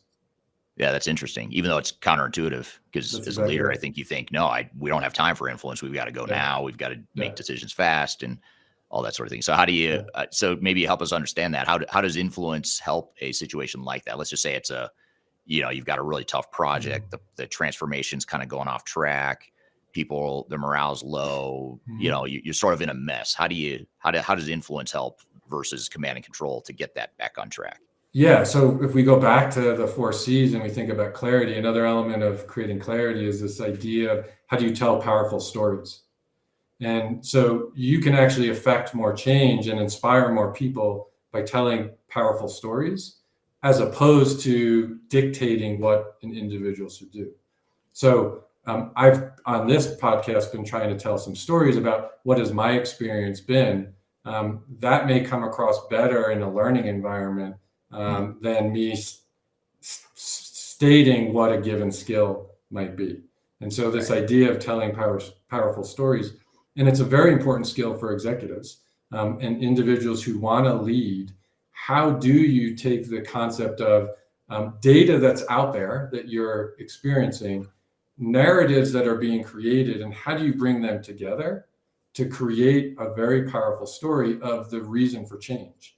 And part of this idea of a worthy ask, and how do you put the concept of why should we be doing this, is how do you create that worthy ask? How do you inspire folks through storytelling around, what will this do for our customers? What has been the challenge that our current customers have now, and maybe what's been holding us back?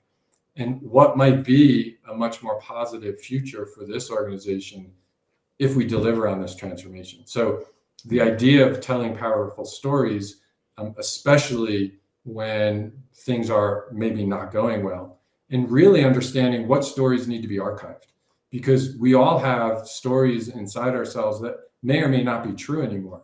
And if they're not true to the situation and not going to be helpful going forward, how do you archive those stories? And how do you start putting out into the workforce, into the world, stories that are going to take you where you want to go? Yeah. I'd love to hear from the audience too. If you're willing to say it out loud and in a public forum, you just sort of, how would you describe the leadership traits of the executives or the leadership team you're working with right now? Does it fit what Bruce is talking about here, or is there something different you're seeing? I'd love to sort of hear how would you summarize or describe the executive leadership style that you're seeing in your organization? Here's and we were talking about alignment a moment ago, Bruce. And speaking of alignment, here's a really interesting and relevant comment from Gary on YouTube. And he actually said this a few minutes ago, or much earlier in the conversation, even before we got to this thread, but I thought I'd come back to it because it's very relevant to what you were talking about. But he says, yes, first of all, organizations need to create a culture that gives people a safe place to criticize without the fear of being singled out for being a troublemaker. So back to your point about culture and alignment versus, would you say it? Agreement versus alignment. Agreement versus alignment. How do you create that? How do you create that safe space? If especially if you're an organization that it has been historically command and control, or maybe people weren't listened to much in the past. How do you create that safe place? How do you transform to being a more collaborative culture where people can state their mind and give their opinion and be part of the solution? Yeah, well, one of the steps up front is you need to make the invisible visible. Most people will feel that fear. Most people know it exists, but people have not put words to it. So we talk a lot about how do you notice and name things? How do you notice and name? This would be a group dynamic that would be very misaligned to most leaders when where they want to take the organization. It creates misaligned mindsets as well. And when we think about how do you change the outcomes, you need to start changing the decisions and the behaviors. To do that, you need to go all the way back to, okay, what are the misaligned mindsets and misaligned group dynamics that are getting in the way? And so this concept of fear very much permeates potentially through the organization. And what we would say is the leaders need to, one, name it. State it for the organization that it exists and that we're going to address it. And then first and foremost, address it at the leadership level. Because I would guess that if there's fear of speaking up within the organization, that's probably modeled at the leadership level. And the peers within the leadership group probably have a little bit of hesitation, if not fear, in speaking up amongst that group. And so how do you address it? Get into a quality conversation around it, notice, name it, and then start talking about what are the opposite of that behavior that we want to model for ourselves and for the broader organization, and give it a name. So it might be some easy version of we need to create the space for quality conversations, or we're going to remove fear, or progress over perfection, whatever that behavior would look like, and then talk to the organization about that. This is a behavioral commitment that we're making for ourselves. We want you to hold us accountable as we work together. We want you to hold us accountable as we work within the rest of the organization. And it's amazing how viral that will come. Interesting. Yeah, that's very, very interesting. Speaking of alignment and building on the alignment concept here, this is from Alcinda on LinkedIn. Alcinda says, does embedding reward systems improve alignment? People tend to buy into initiatives if it impacts their pockets positively or negatively, loosely speaking. So how do reward systems fit into all this that we're talking about? Yeah, so reward systems and other things that we would call organizational factors absolutely fit into how do you change behaviors, how do you change decisions, and how do you create alignment? Reward systems and organizational factors are one element of it. And they definitely help to reinforce the alignment that you want to create. What we do know is that through just a lot of research around social science and behavioral science is most likely that's not going to create sustainable alignment. And unless you get to the individual mindsets that are misaligned and the individual group dynamics that are misaligned, if you only rely on the organizational factors, those external things to humans, the things like systems, processes, structures, reward systems, the change in the alignment to that change is not going to be sustainable. Right. Yeah. Super interesting. Now, a lot of what we've been talking about has been focused on what executives should do and sort of, painting that picture of what good executive leadership and buy-in looks like.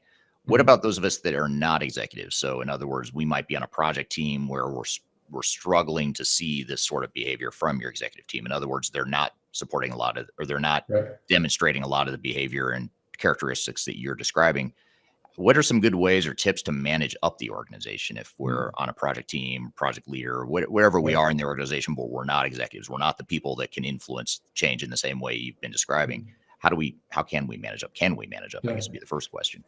Absolutely. And I would say alignment's not precious to the leadership team. It's not a privilege of a leadership team. Individuals throughout the organization can create alignment. And really just going back to what we talked about before, Eric, the 4 C's.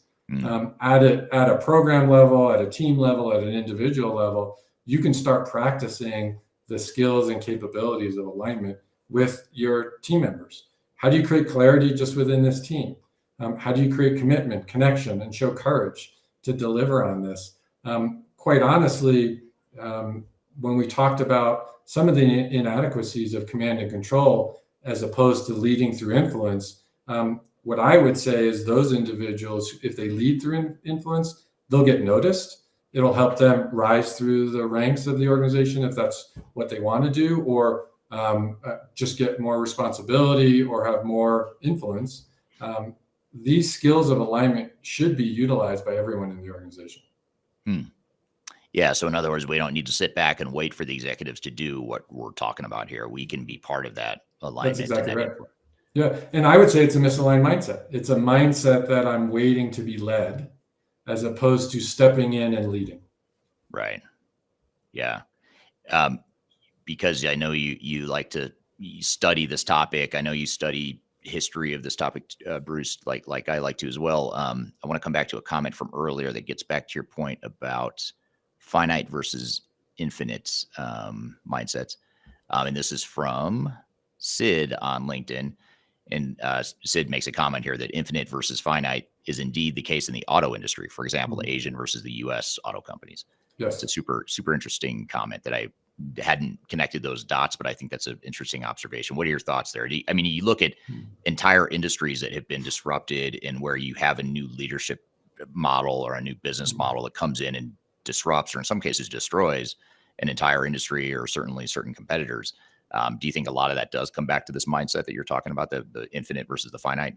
Yeah, absolutely. I mean, I think the auto industry is a great example where you had a lot of Asian companies who overtook the big 3 or whatever you would categorize in the US.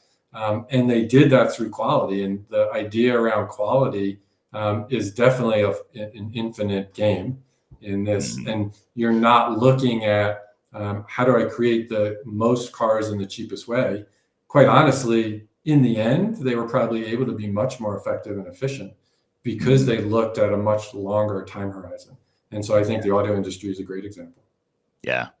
Another one that comes to mind that I just read about, it's probably been 2 or 3 years now, is a Wall Street Journal article about Jeff Bezos and his CFO. And it was talking about how as they were growing Amazon, and Amazon had already been pretty well established at this point. I think this was probably, I don't know when this was, 10 or 15 years ago.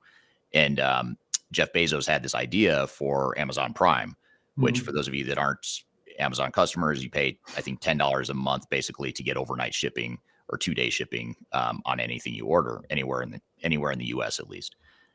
So the idea was you pay $10 a month and then you get, no matter what you order, how often you order, you're going to get expedited shipping. And the CFO was adamantly opposed to it. He said, absolutely not. This is going to bankrupt the company. We're going to lose money on customers. And at this point, this is back when Amazon was still doing sort of the land grab of just trying to dominate market share and all that stuff. So, and Jeff Bezos said, no, I'm playing the long game here. Yeah, we're going to lose money in the short term, but long term, it's going to help us. And it turns out that Jeff was probably right, because it seems to have worked pretty well for Amazon now. But the CFO, in the article, talked about how the CFO almost quit. Like, he was so adamantly opposed to the idea, he almost quit because Jeff just wasn't listening, or Jeff, went against his wisdom. So it's just interesting to see examples like that you're talking about. I may not have thought of it as finite versus infinite mindsets, but that's sort of what we're seeing here. Japanese auto companies, Amazon and Jeff Bezos. I'm sure there's a million other examples that we could point to. Yeah. I think Amazon's a great example. And if you fast forward, they continue to add more and more value to that idea of how do you be a prime customer. And I think they also looked at how do they create stickiness or loyalty from a customer perspective. So if the idea is I'm getting free shipping, well, I'm probably going to go to Amazon first to look for a piece of product. And they started adding Prime Video and a lot of other value-added capabilities to that offering. Yeah. I want to get to one more question from the audience, and then I've got a sort of a closing question for you, Bruce. But this one's from Darian on LinkedIn. Darian says, what happens if the executives don't like the influence you have as someone who's lower? How do you approach that conversation? So let's just say I'm lower in the organization. I'm trying to create that alignment and that just that overall alignment that you were just describing before, sort of bottoms up or from the bottom up the organization. Right. How do you approach that, or how do you deal with that? Yeah, I mean, so I think the advice I would give is continue to point back to the North Star. And so what's the North Star for the organization and for this executive? And so what is this executive trying to achieve? What is this leader trying to achieve? What's the broader organization trying to achieve? And really getting a very good understanding of what that North Star is.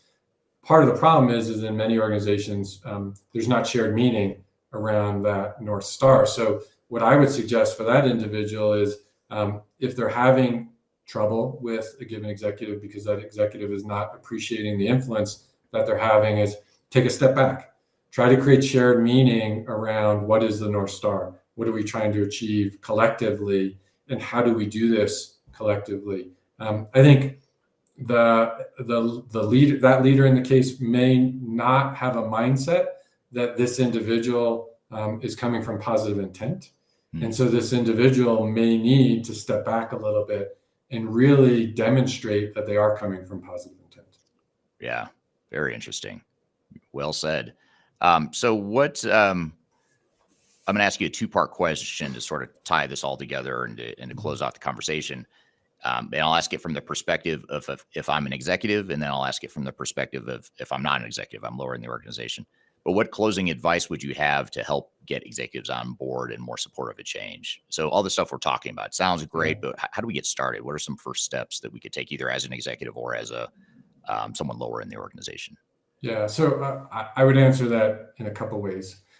First, I think we all recognize that business is becoming more digital, whether it's AI, whether it's big enterprise systems, and whether that digital is internally focused or externally focused. Externally focused meaning we're creating more data products and we're looking for more revenue generating products that are in the digital space as opposed to in the hard product space.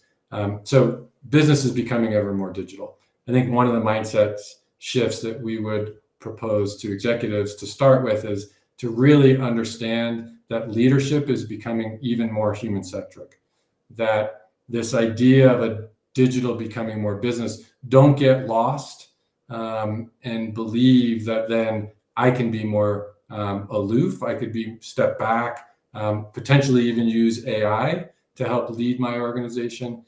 Leadership is becoming much more human-centric. This idea of start weaving in the power of leading through influence, the power of leading through alignment, and start with yourself. That's the advice that I would give executives. Yeah. And here I was secretly hoping you would say that AI would just solve all this for us, but you're saying that is not true. It may solve a lot of business implications, but at a leadership level, the human-centric nature of it's not going away. It's only getting more prevalent. All right. And I would say it's probably going to be a big differentiator going forward. So how leaders lead might be one of the most important things on how successful organizations are writ large, as well as against their competition. Yeah, it's a great point, because you cannot chat GPT that, all the stuff you're talking about here. You can't just automate it or use technology to somehow help you figure it out. It is, you're right. It's something that I don't think will ever be automated or made any easier. So the ones that can do it well are going to have a distinct advantage. I know when your colleague Julie was on here, she was very forthcoming and transparent about resources you guys have available. And if I want to learn more about Karrikins and or executive alignment, what are some best ways for us to do that? Yeah, we've got a rich set of content on karrikinsgroup.com. So feel free to go out there. There's a spot on the website called Coffee Break Corner, which has all of the recordings that we've made with various webinars. We expose a lot of our research, our methodologies, our approaches. So go out there, we look at how we approach our work. We have our behavior change model out there. We have our what we call our diamond triangle model, which is more of a meta model that a lot of our work fits within. So our website's a great place to start. Feel free to reach out to me. We'll post my email address, and happy to have a chat. All right, that was great stuff. Thanks for being here today, Bruce. Really appreciate having you on the show, and thank you to the audience for the great questions. We've got a lot more to cover here in episode 163 of Transformation Ground Control. We're going to get into AI and AI's role in digital transformation. We're going to do a total 180 from what we just talked about with Bruce, talking about the human side of transformation. Now we're going to do a 180 and talk about AI and how that's affecting digital transformations and ERP initiatives throughout the world. So stick around. We're going to take a quick break. We'll be back with more Transformation Ground Control.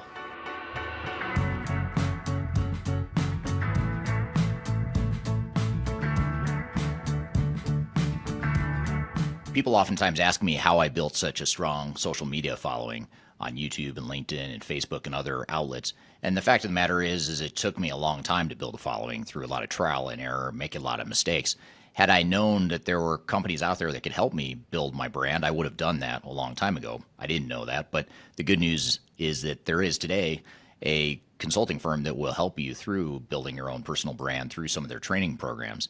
The company is called Roloff Consulting, and if you're familiar with Emma Roloff, she's someone that I've had on this podcast before, and she's well known in the digital transformation space as well as the sales space, and she's big on TikTok, YouTube, and LinkedIn.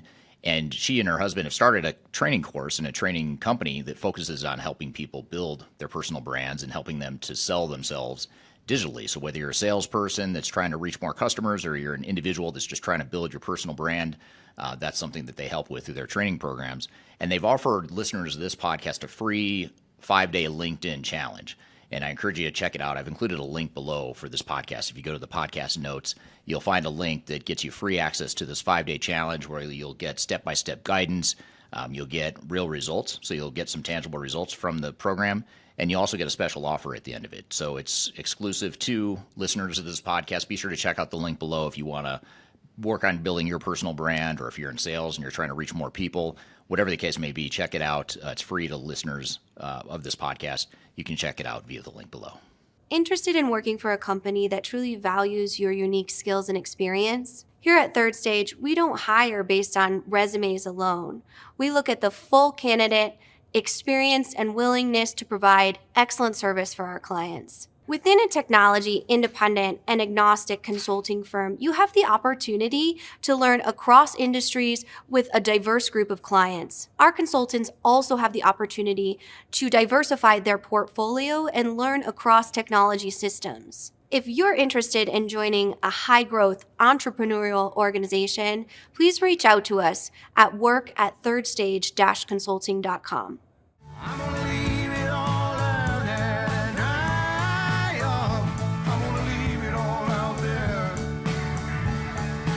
Hello, welcome back to Transformation Ground Control, episode number 163. My name is Eric Kimberling, here with Darian Chwialkowski. You can find new episodes of this show every Wednesday at transformationgroundcontrol.com. The show is produced by Major Tom Productions and sponsored by Third Stage Consulting, which is an independent consulting firm that I work for that helps clients with digital strategy, software selection, implementation planning, and implementations as well. So you can learn more about us at thirdstage-consulting.com. And there's also a bunch of resources that you can find from us that you can access for free. You just go to the links in the description field below. So, Darian, we just had this conversation with Bruce talking about the important topic of executive alignment and leadership in digital transformations. What did you think of the conversation? I know we've never had him on the show. I learned a lot, but what were your thoughts and takeaways from that? Yeah, I think I learned a lot as well. I think it's a really good insight to look at not only what executives need to think about when going into digital transformation, but also I know we touched on what if you're not an executive and what does that look like as well.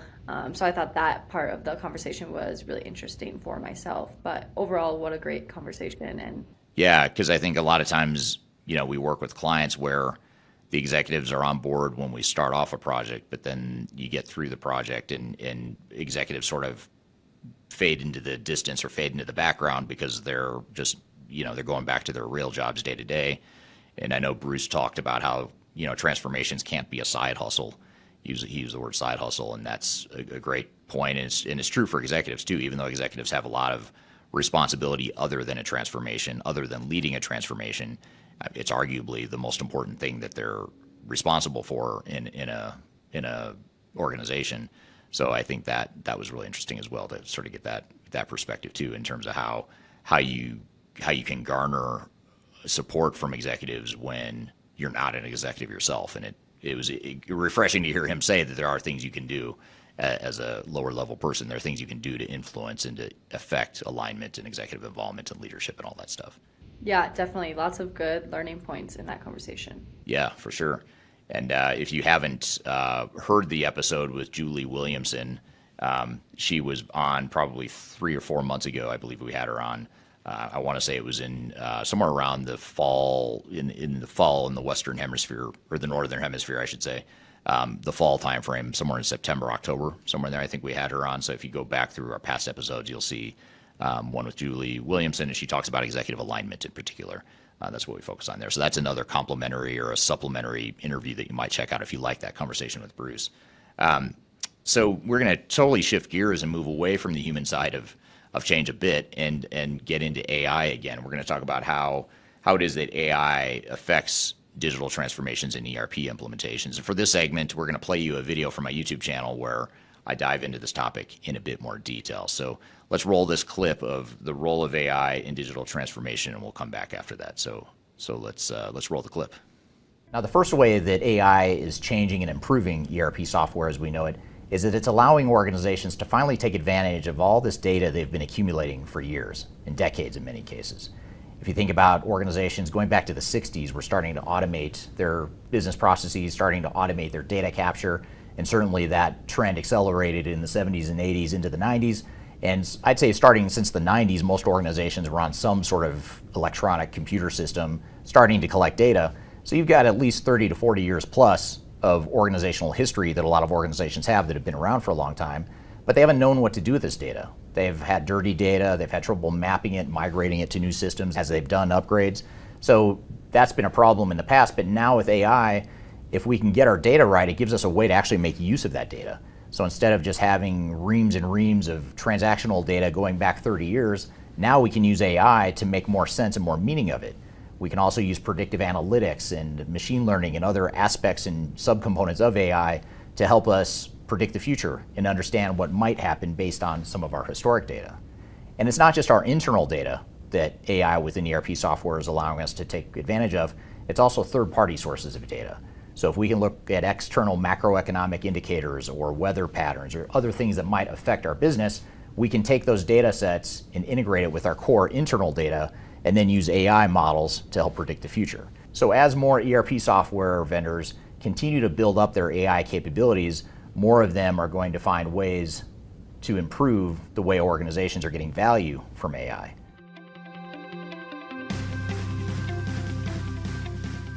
I'd say the lowest hanging fruit for AI within ERP software systems and the deployments that go along with them, as we know it today, is going to be generative and conversational AI. And if you don't know what that is, it's essentially the component of AI that allows you to talk to the system or type a question within a system and have a conversation rather than having to go into a system, go to a specific report, or go to a specific set of transactions to find the data you're looking for. If any of you have tried or used ChatGPT, for example, that's an example of conversational AI. You can type within ChatGPT a question or ask it to analyze something and it's going to come back with a response. You don't have to go Google a bunch of results. You don't have to go into your ERP system to pull a bunch of data. And this is where a lot of ERP software vendors are starting. They're starting with these conversational AI models that sit on top of their ERP platform and the ERP database to allow you to interact with the system in a different way. So you don't have to memorize where you need to go, what screen you need to go to, what field you need to fill out. You can type in a set of questions or a description of what you're looking for, and that conversational AI interface will allow you to retrieve that information accordingly. So as we look to where we are right now in the maturity curve of AI within ERP software, conversational and generative AI is probably the furthest along, and that's where a lot of software vendors are providing some capabilities there. So look for this as a way to really automate and streamline and change the way employees use and interact with your systems in your data going forward.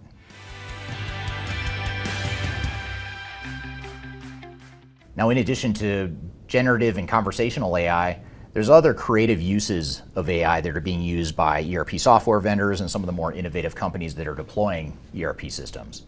One example is just being able to analyze data in unique ways. So if we've always had a report that was run a certain way or showed a certain set of data, not only can we now just conversationally ask the AI interface for that same information without having to go create a report manually, now we could ask it to go a step further and create a graph that compares different subsets of data, or create a visual representation in a way that we haven't done before. So it really allows us and allows employees within our organizations to think outside the box of how we could be using these ERP systems and the data within them to capture information and analyze information and create outputs in different ways than we ever have. And this is where it becomes really important to not just deploy AI and assume that people are going to figure out how to do that. This is where, when we define our future state, we need to be creative about figuring out how are we going to use the AI capabilities either within our ERP system or a third-party AI solution that allows us to provide that information and those capabilities to our employees. So in other words, we can't assume that our employees are just going to figure out and come to the right answer by accident. We have to paint a vision for them of how they might use AI to get information faster and to be more creative in how they deploy and use AI within their ERP systems. We're here playing a clip of the role of artificial intelligence in digital transformations and ERP implementations. We've got a lot more to cover on this topic, so stick around and we'll be back with more Transformation Ground Control.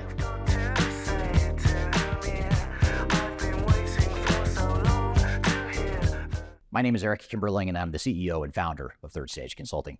Before we dive too far into today's content, I want to invite you to learn a little bit more about Third Stage Consulting, who we are and what we do. I've included a link to a video right here that describes Third Stage in a bit more detail. It talks about our story, our history, our philosophy, our clients, our service offerings, and that sort of thing. But in general, what Third Stage Consulting does is we're an independent and tech-agnostic consulting provider. We help clients through their entire digital transformation life cycles, beginning with digital strategy, software evaluation and selection, all the way through and including implementation planning, implementation readiness, and the actual implementation itself. We're technology agnostic, so we only represent our clients' best interests. We do not represent software vendors. But having said that, we work very closely with software vendors, all the leading players that you can imagine we've worked with, both in helping clients evaluate and select them, but also in helping clients implement those solutions as well. So we have a very broad, objective, agnostic view of the market that is meant to really represent your interest as you go through your digital transformation.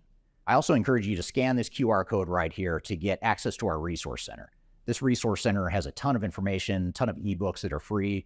You have access to top 10 software rankings, playbooks for how to make your project more successful, guides to change management, YouTube videos, all kinds of stuff that are going to help you through your digital transformation. So I encourage you to scan this QR code to get access to those resources. And please feel free to reach out to me directly to brainstorm ideas about your project. Even if it's just informally, you want to bounce around some ideas and get some informal advice, I'd be happy to spend some time with you. So feel free to reach out to me. I've included my contact information below. You can also find it in the description field of this video as well.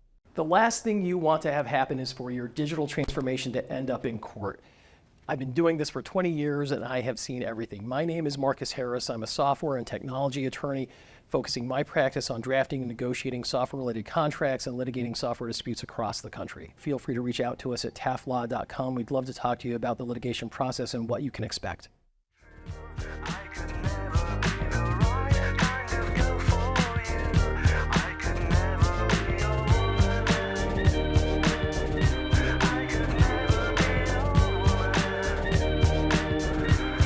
Hello, welcome back to Transformation Ground Control, episode number 163. My name is Eric Kimberling here at Darian, Vida, Chwialkowski, and we're here in the midst of a conversation or a video we're rolling for you that talks about artificial intelligence and its role in ERP implementations and digital transformations and how it's affecting enterprise technology. So let's jump back into the conversation.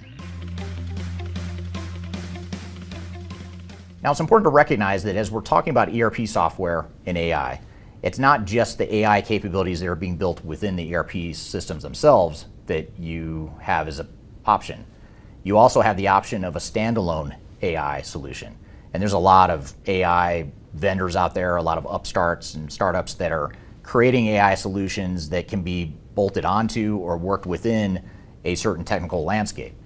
For example, you have AI solutions that are allowing you to access data from multiple systems, and it's allowing you to analyze that data, create outputs, and create some of the analyses and predictive analytics and some of the forecasting that AI affords, but it's not necessarily something you have to rely on the ERP software vendor to provide. You can also go find third-party AI providers that can provide some of those capabilities, especially if you're working with a software vendor that's still building those capabilities. It doesn't quite have the AI maturity as a standalone AI solution. So when you're evaluating ERP systems, it may be worth not only looking at the AI capabilities of whatever system you're looking at, but also look at the third-party AI solutions that might work with that ERP system, as well as other legacy systems that you are going to retain for a short period or perhaps even permanently on top of any new ERP system you might deploy. So be sure to consider your full options when you're deploying ERP software in terms of how you might use AI.